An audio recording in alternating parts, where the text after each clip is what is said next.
Welcome to the Oral History Podcast, which features stories from the oral history website voicesofoklahoma.com, where Oklahomans have given generously of their time to tell their life story for present-day listeners and for the generations to come. Our entire collection is available at voicesofoklahoma.com. By subscribing to our podcast, you will be notified of new Oklahoma oral history podcasts. So now listen to another interesting storyteller from voicesofoklahoma.com. A Man's Perspective on Business and Life was a film prepared for the employees of Getty Oil Company and Skelly Oil Company shortly before J. Paul Getty's death on June 6, 1976, at age 83.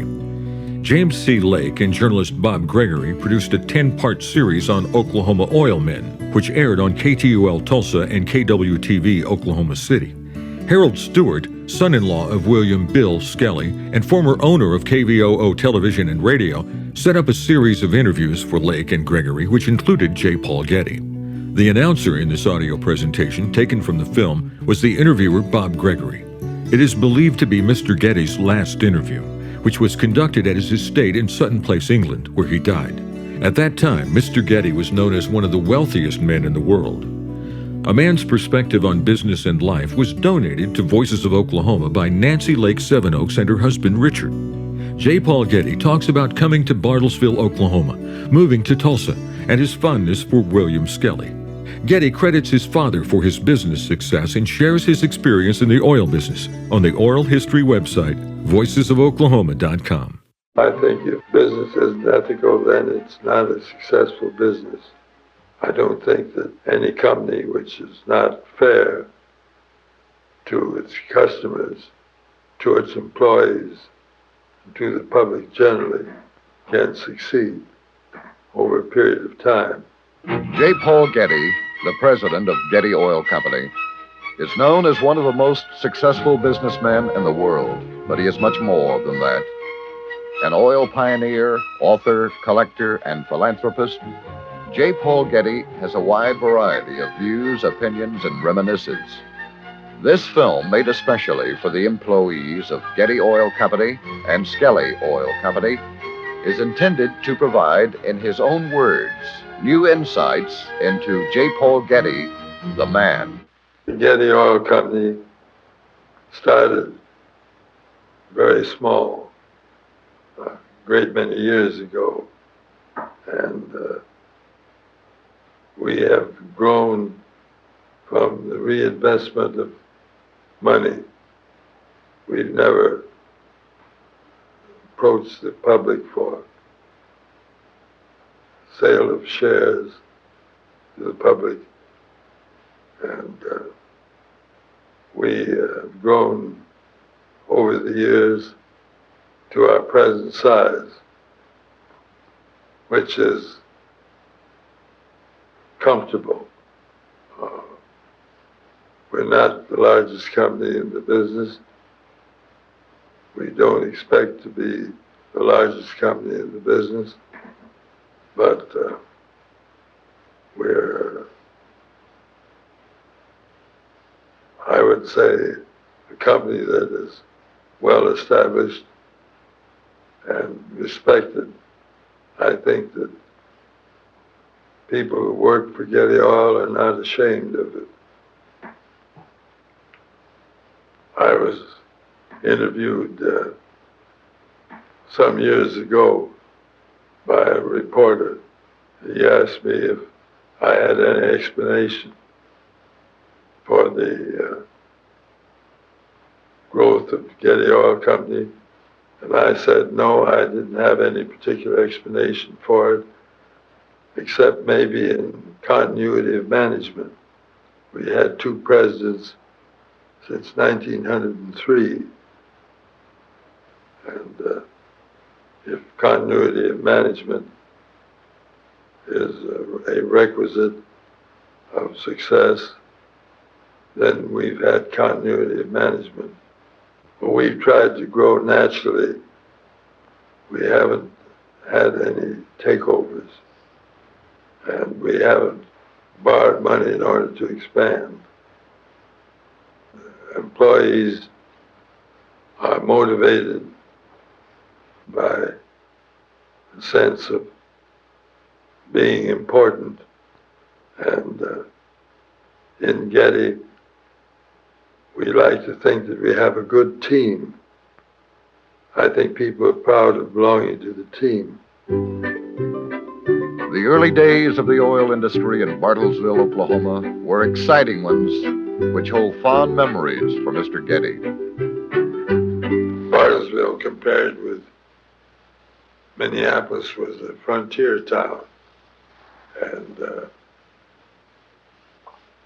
were a good many cowboys in Bartlesville, few oilmen, and there were men that wore pistols strapped to their hips, and it was a typical frontier town in 1903 and 4. Principal hotel was the Right Way Hotel. And I, of course, a boy, 11 years old, and I enjoyed it very much. It was an adventure to me. I don't think that my parents enjoyed it that much. My father was a very ethical man, and I remember one time overhearing a conversation between him and a man from St. Louis. My father sold an interest in lease to this man. And I said to him afterwards, "Don't you think you could have got more money for that interest? I think you sold it too cheap." And he said, "Well, maybe I could have got more money for the interest. But you must learn a lesson. You must learn that you mustn't make all or attempt to make all of the money in any one deal. Let the other fellow make some money. If you try to make all the money in a deal, you won't make many deals." He was a very conservative man.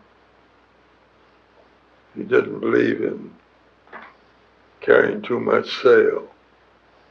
And he also didn't believe in heavy debts. He liked to sleep nights. He didn't like to be in debt for huge sums. And I've always followed that policy in business. I went down to Tulsa in September 1914 to live there. It was an oil town. Everybody in town was interested in oil.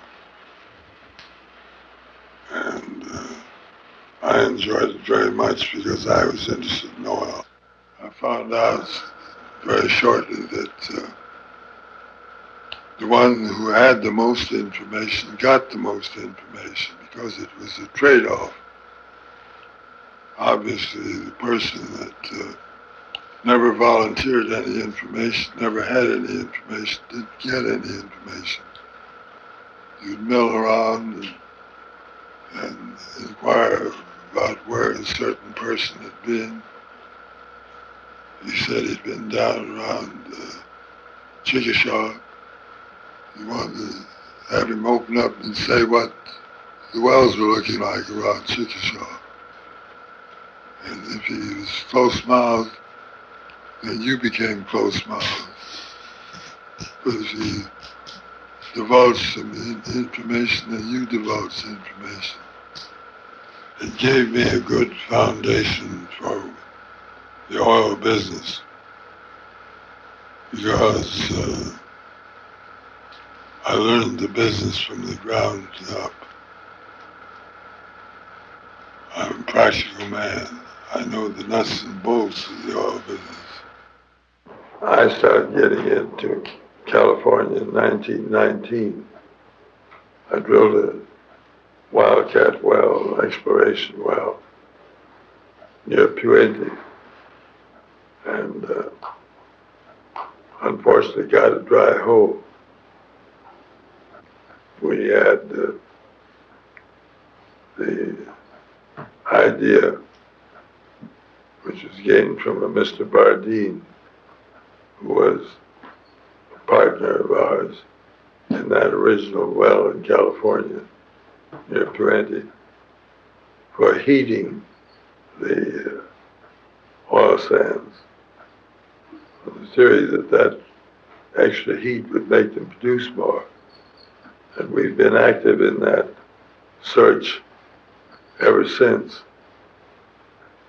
To that original start might be attributed what we've done at Kern River. And we gave up electric heating of the oil sands, replaced it by steam. And it's worked very well, Kern River. Back about 1921, and the Union Oil Company brought in a well, a wildcat well at Santa Fe Springs, and my father was interested, and I was interested in getting some leases at Santa Fe Springs. The question was which way to go from the well, north, south, east, or west. And we hired a geologist, a very good man, to tell us. And he thought that the field lay to the east of the well. Well, my father disagreed with him. He thought the field lay to the south. And the reason for that was that my father was a very observant man. And we were going along Telegraph Avenue, and there was a heavy Santa Fe freight train, which was crossing Telegraph, and it had been evidently going uphill. The land was, to the naked eye, was flat, but apparently the heavily loaded freight train was going up a slight grade because the locomotive was working pretty hard. And when the locomotive got across Telegraph, it started picking up speed and evidently finding it easier to pull the train. So my father said, that's the top of the structure right there. That loaded freight train could be better than any scientific instrument to detect a slight grade. And so we bought leases around Telegraph Avenue, and that developed later as a high point in the field. And the biggest wells in the field were brought in right there. Mr. Getty's association with business and business leaders forms an integral part of his life experience as well as his personal views. William G. Skelly, he was a remarkable man, and I was very fond of him. We had our differences of opinion. He never believed in foreign oil. He believed that oil followed the flag. When the Iranian consortium was organized about 1954, 55, I wanted Skelly Oil to take an interest in the consortium. Mr. Skelly didn't like the idea of taking an interest in Arabian Gulf oil, Persian Gulf oil. And so I deferred to his wishes. But he was a good oil man. I remember one time that single-handed he got into good oil play. And I complimented him on it. And he replied, well, the old blind sow occasionally brings back an acorn. I think that a good executive probably should have about 30 different qualities. And if he's only got 25, then he's not such a good executive. But if he's got all 30, then he's a good executive. I don't think that people who consciously strive to create an empire are necessarily fulfilling themselves.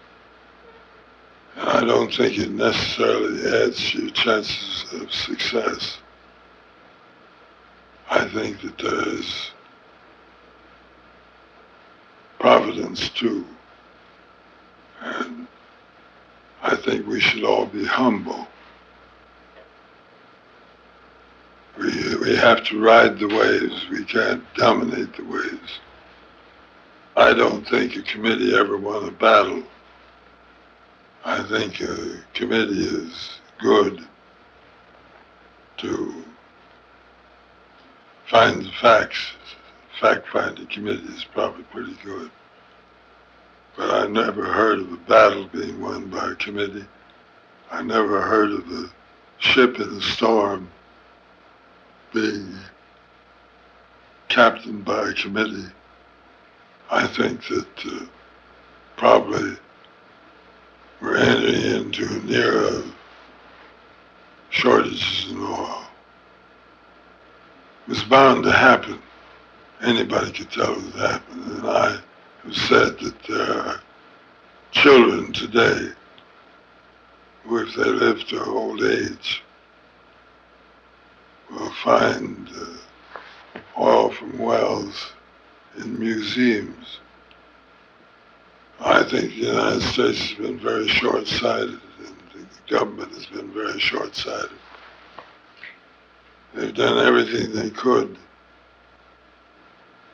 to diminish drilling for gas and drilling for oil.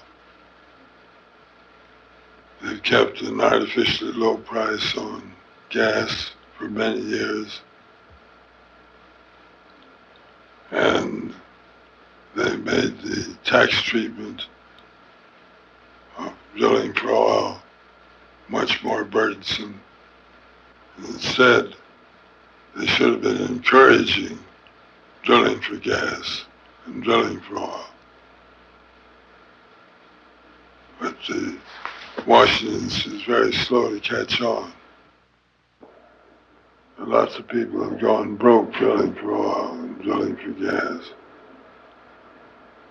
People who are willing to risk their money should be encouraged, not discouraged. And there are very few people actually that want to drill for oil or drill for gas. It's too risky. I remember going with my father. It was about the time of World War I. And he was calling on Colonel Stewart, who was the head of the Standard Oil of Indiana, and who was supposed to be one of the best, if not the best, businessman in the United States. And my father was visiting him for about half an hour, and then we left. And I said to him, my father, I said, Father, how good a businessman is Colonel Stewart. My father said, well, he's one of the brightest businessmen in the United States. And I said, like a boy would, well, has he got more money than you have? And father said, well, he said, I don't know just how much money Colonel Stewart's got, but he's a man on a salary. And I don't, as far as I know, he doesn't own any production. I don't suppose he's as rich as I am, if that's what you mean. And I said, well, why is that? He's such a good businessman. And he's not very rich. My father replied, he said, well, Colonel Stewart, like a lot of very bright men, is a worshiper at the shrine of security. He doesn't like to risk his personal money. And he said, the only way to get rich is to risk your capital. Mr. Getty brings to his personal life the same kind of discipline and philosophy which he brings to business. His time is not wasted. To J. Paul Getty, the future is as important as the past. I generally wake up about 9 in the morning, take a bath, and take my exercises, then eat breakfast, read the papers, put in a few phone calls. By the time I get downstairs, it's 11:30, and from then on, and then lunch is 1:30, and at midnight I'm still sometimes going over business mail. I get literally thousands of letters from individuals wanting financial help. They want everything from $10 to $10 million. And they seem to think that all the money I have is in cash and it's in my pocket. And it's a heavy burden. I want to get rid of it. They don't realize that all the money I have is invested in business. And people that are bigger than I am, like standard companies, Shell and Gulf, and BP, very often borrow money. Well, I'm sure they don't borrow money just to prove that they can borrow it. They're short of money. So people that are much bigger in the oil business than I am are short of money. There's no reason to doubt that I'm short of money most of the time. And I've never felt like a big businessman because I've always been in business with people that are bigger than I am. But I'm dealing, Getty Oil is dealing with Gulf, Shell, Exxon. We're dealing with bigger companies, richer companies. And when you're in that club, you don't feel particularly important. You feel like a small fella. I don't like the English winters. And most English summers I don't care much for.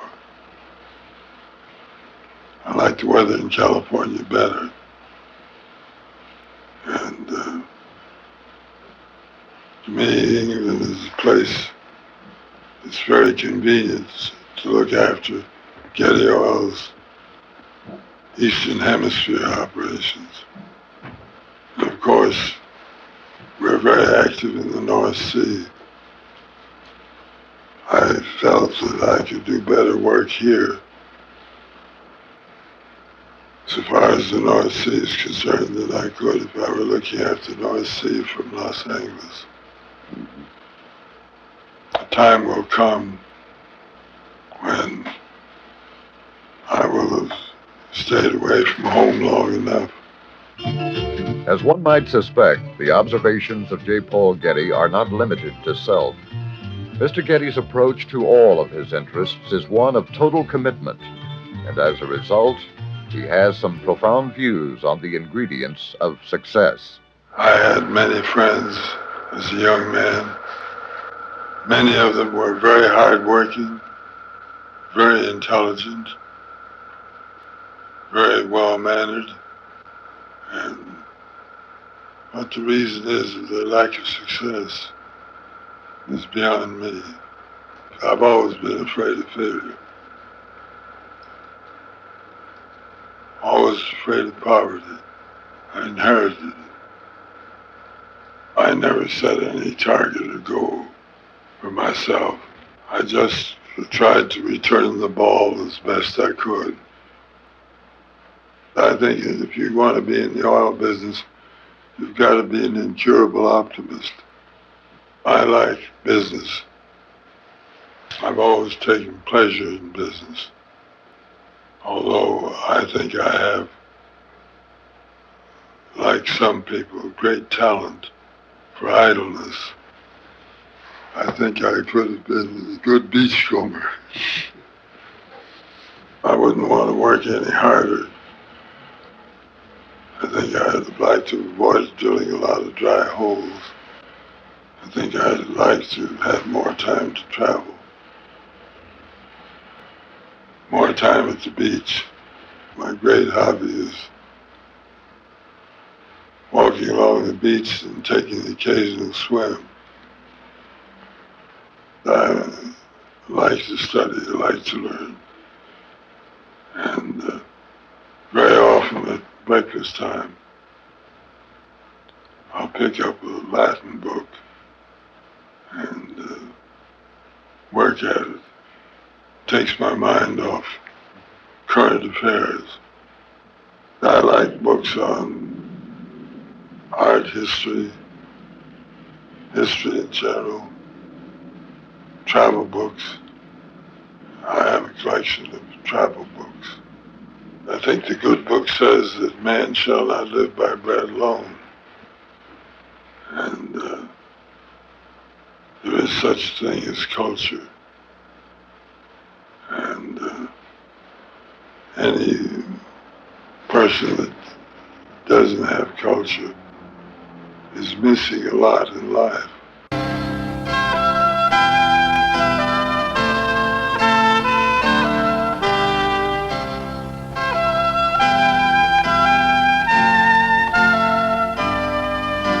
I suppose that I won't have anything to say about it, but probably I'll be a footnote in some histories as a businessman. They won't follow my wishes as to what I'd like to be remembered for. And what are those, sir? Well, I would rather be remembered as a man who was well-rounded, interested in business, but also interested in other things. You have been listening to the Voices of Oklahoma podcast, stories taken from the oral history website, voicesofoklahoma.com. At the website, you will discover an array of storytellers. Many you will know. Some will be new to you, but all will be worth your time. This work depends on listeners like you, who are interested in learning about the great people of Oklahoma.